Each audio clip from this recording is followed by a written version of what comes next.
Hey, come on in. Glad you're here. Have a seat. We're going to talk about throwing axes today.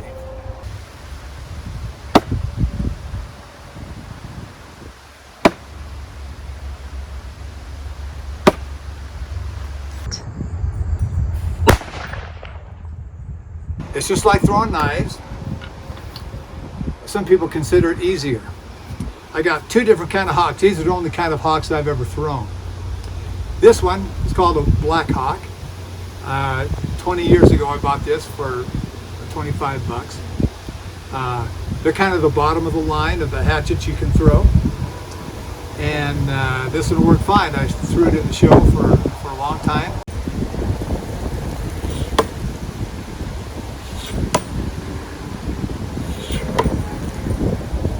These work just fine, although they're not very sharp, and they're heavy, and they have a wide profile on the back. What that means is if you're throwing at one target, you got 3 or 4 hawks, you throw at one target, you're trying to throw them all into the same target, you have a better chance of hitting the back of your Tomahawk and messing up your blades. One thing I like about these saws is there's no flat space to hit them on. The only thing you can hit is the back of the handle, and your blade tends to slide off of that. Of course, it's best not to throw more than one hawk at the same target. It's best to have 3 hawks and 3 targets. But we all work with what we've got. The other thing about the SOG Tomahawks, they're sharper than heck. And that makes it easy to stick in the target. Now, I might talk about targets for a second. Anything made of wood you can throw at. It's not a good idea to throw at a live tree because you'll kill it. And you can throw at a trunk standing up straight. But if you're throwing at a rounded surface, if you don't throw a perfect axe, if you throw it at a little bit of an angle, it's going to deflect, and who knows where these tomahawks can go if you're throwing at a rounded surface. But any flat surface made of wood, you know, if it's an end cut in a round, that's perfect, really, I think. A lot of people are making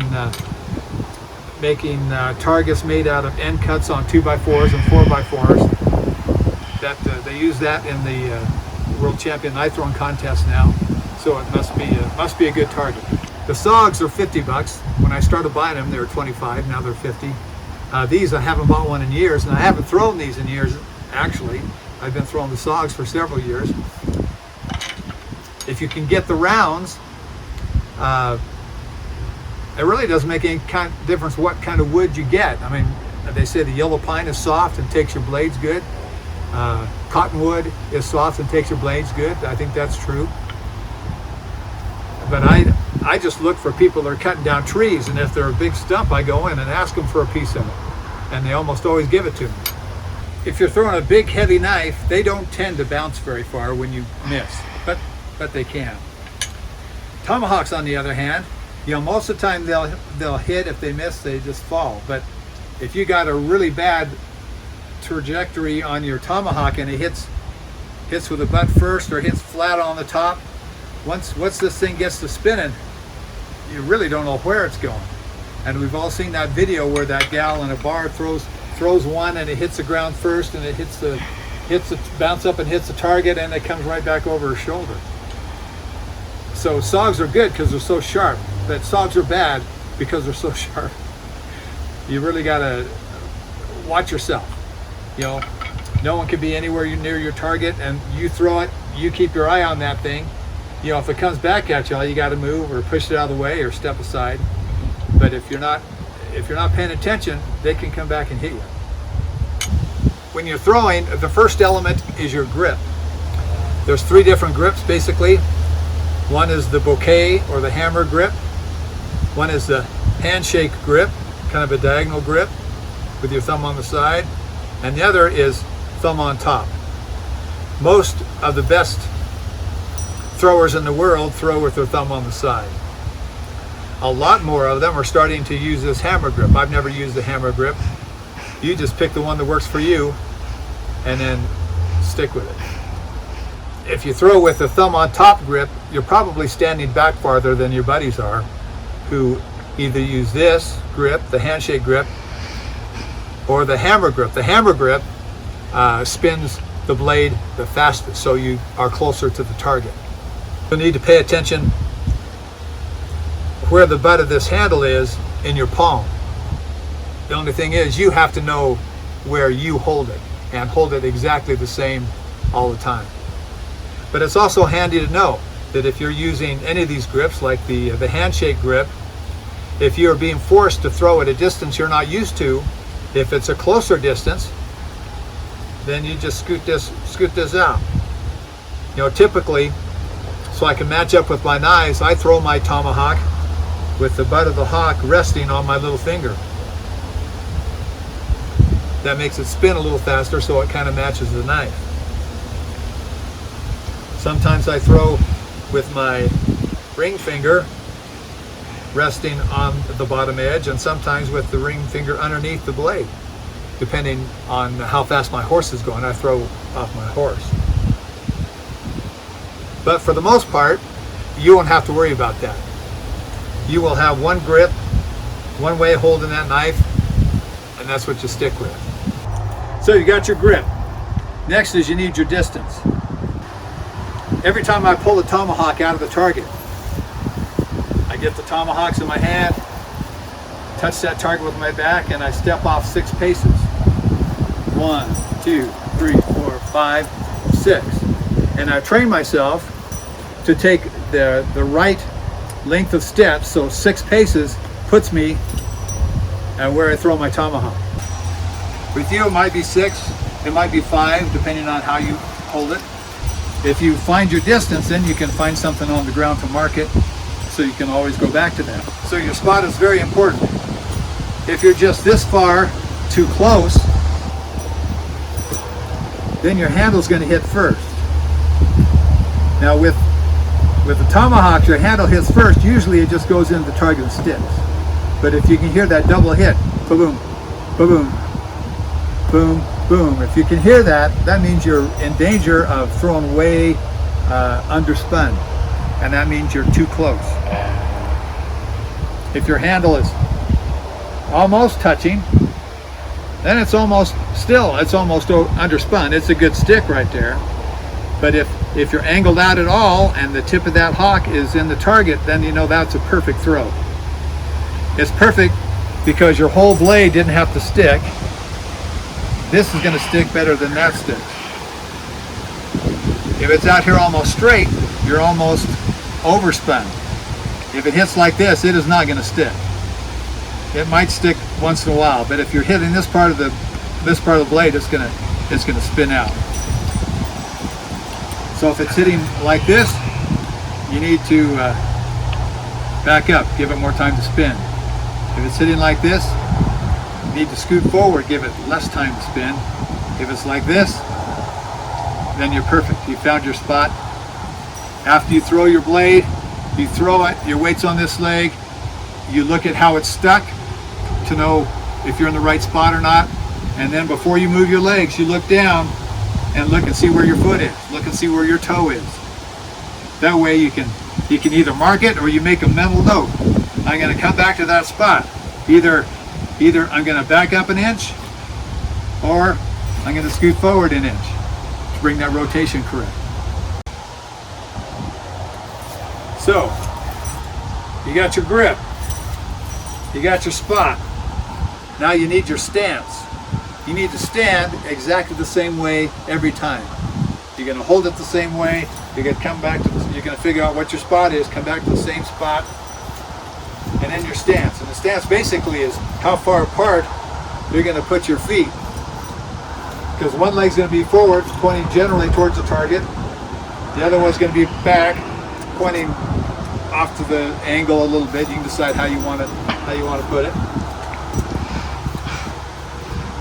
But if your legs are too close, that's like I move forward.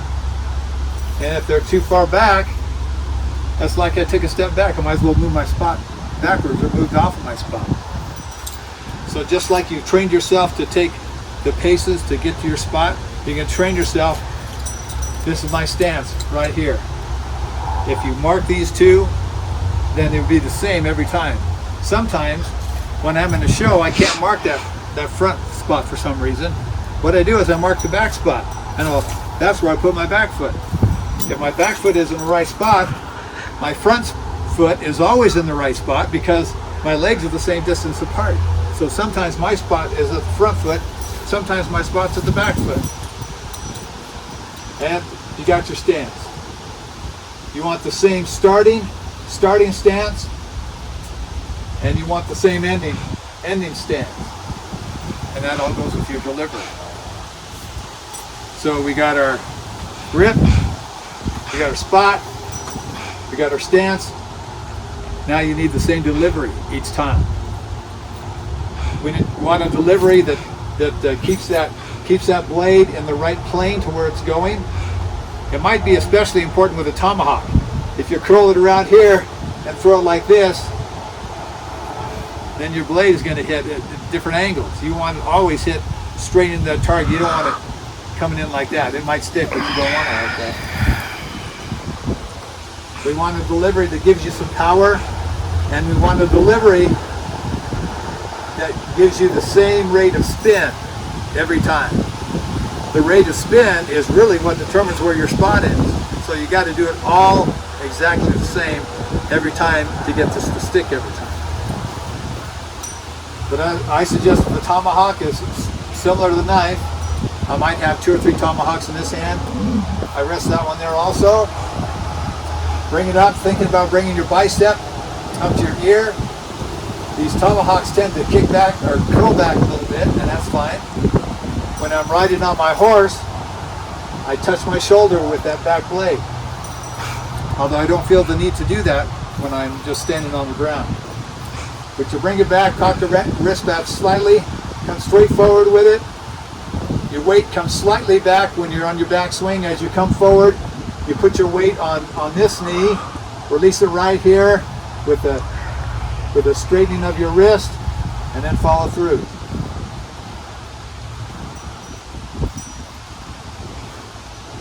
And your wrist does come straight forward. Boom, right there is where you throw. Boom, right there is where you throw. That's where it feels like. If you film this, you might realize that axe or your knife is coming out of your hand before you think it really does. But it doesn't make any difference what the camera says. It's the feeling you got to go by. Knock it back, bring that axe head over, boom, right through it, and follow through. At least down to here.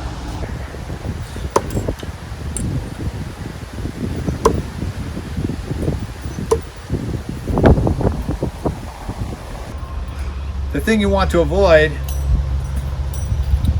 is releasing right here, because it won't spin like it's supposed to. It won't spin enough. And you want to avoid stopping. You throw it, let go and stop. If you let go and stop, then it spins out of control too fast. And if you flick it when you throw it, it spins way too fast. If you're letting your arm go straight and you bring it back to the same spot and you end at the same spot, you can repeat that every time. And then all you got to do, if you repeat it, you hold it the same way, you deliver it the same way, and you put your weight the same way, all you got to do is find your spot.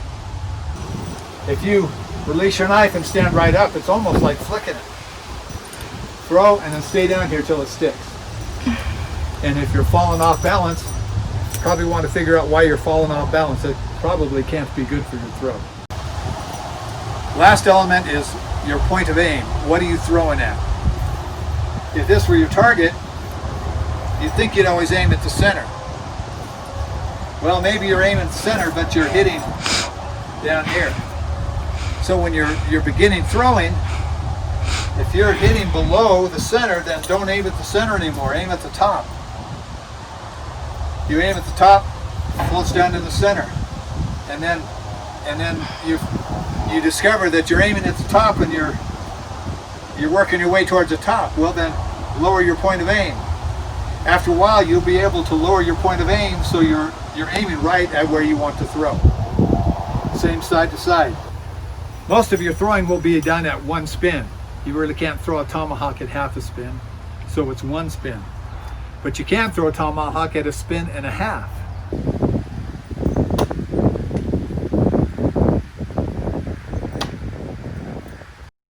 All you do is you scoot back a step. You got to figure out where your step is. Mine is about 1.5 steps back for a spin and a half. Everything is the same except you're throwing your hawk backwards. It'll spin a spin and a half, and it'll stick with the handle up. All you got to do is reverse the blade and find your spot and adjust your point of aim.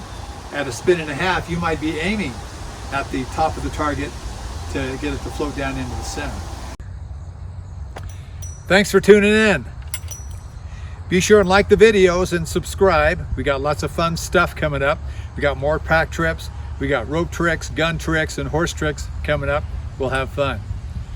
You have fun throwing axes and tomahawks.